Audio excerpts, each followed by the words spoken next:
একটি মরদেহ, একটি অমীমাংসিত হত্যাকাণ্ড আর বিচার পাওয়ার অপেক্ষায় একটি পরিবার। 10 বছর আগে কুমিল্লার সেনানিবাসের একটি জঙ্গল থেকে উদ্ধার করা হয়েছিল সোহাগী জাহান তনুর মরদেহ। 10 বছর পেরিয়ে গেলেও সেই হত্যাকাণ্ডের রহস্যের পুরোপুরি সমাধান আজও হয়নি। তবে দীর্ঘ অপেক্ষার পর 2026 সালে এসে মামলাটিতে ঘটে একের পর এক নাটকীয় মোড়। আর সেই ঘটনা প্রবাহের কেন্দ্রে এখন সাবেক সেনা সদস্য হাফিজুর রহমান।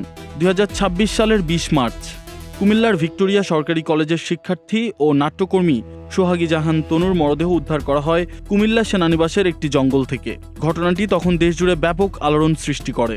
তনুর পরিবার বিচার দাবি করে, শুরু হয় তদন্ত। কিন্তু তদন্ত চললেও দীর্ঘ সময় মামলায় কোনো গ্রেপ্তার হয়নি। বছর পেরিয়েছে, বছরের পর বছর। এক সময় এই হত্যাকাণ্ডের সঙ্গে জড়িয়ে যায় দীর্ঘ 1 দশকের অপেক্ষা। এরপর আসে 2026 সাল। দীর্ঘ 10 বছর পর 22 এপ্রিল মামলায় প্রথমবারের মতো গ্রেফতার করা হয় একজনকে। তিনি সাবেক সিনিয়র ওয়ারেন্ট অফিসার হাফিজুল ইসলাম। তাকে গ্রেফতার করে পিবিআই। পরে আদালতে তার 3 দিনের রিমান্ড মঞ্জুর করেন। তদন্তের অংশ হিসেবে সংগ্রহ করা হয় তার ডিএনএ নমুনাও। তনু হত্যা মামলার তদন্তে হাফিজুর রহমান সহ কয়েকজন সাবেক সেনা সদস্যকে ঘিরে অনুসন্ধানও চালিয়ে যায় পিবিআই। তদন্তকারীরা চেষ্টা করছেন 10 বছর আগের সেই হত্যাকাণ্ডের সঙ্গে সংশ্লিষ্ট গুরুত্বপূর্ণ তথ্য খুঁজে বের করতে। তবে এখানে একটি বিষয় অত্যন্ত গুরুত্বপূর্ণ। হাফিজুর রহমানকে গ্রেফতার করা হয়েছে তদন্তের স্বার্থে এবং আদালতের আদেশের প্রেক্ষিতে, কিন্তু তিনি তনু হত্যায় জড়িত এমন কোনো চূড়ান্ত প্রমাণ বা আদালতের রায় এখনো হয়নি। 22 এপ্রিল গ্রেফতারের পর হাফিজুর রহমানকে কারাগারে পাঠানো হয়। এরপর শুরু হয় আইনি লড়াই।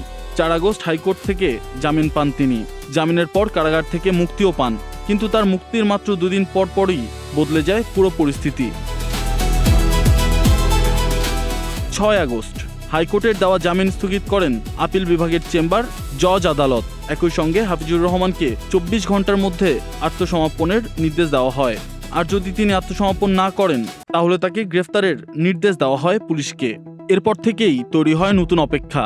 হাফিজুর রহমান কি আদালতে আত্মসমর্পণ করবেন, নাকি তাকে আবারও গ্রেফতার করা হবে? অবশেষে 8 আগস্ট ঢাকার কেরানীগঞ্জে নিজের বাসায় ছিলেন হাফিজুর রহমান। সেখানে অভিযান চালায় পিবিআই। আদালতের নির্দেশ প্রতিপালন না করা এবং তাকে পালিয়ে যাওয়া থেকে রোধ করার লক্ষ্যে আদালতের আদেশ অনুযায়ী হাফিজুর রহমানকে পুনরায় গ্রেফতার করা হয়। এখন তাকে কুমিল্লার আদালতে পাঠানোর প্রক্রিয়া চলছে।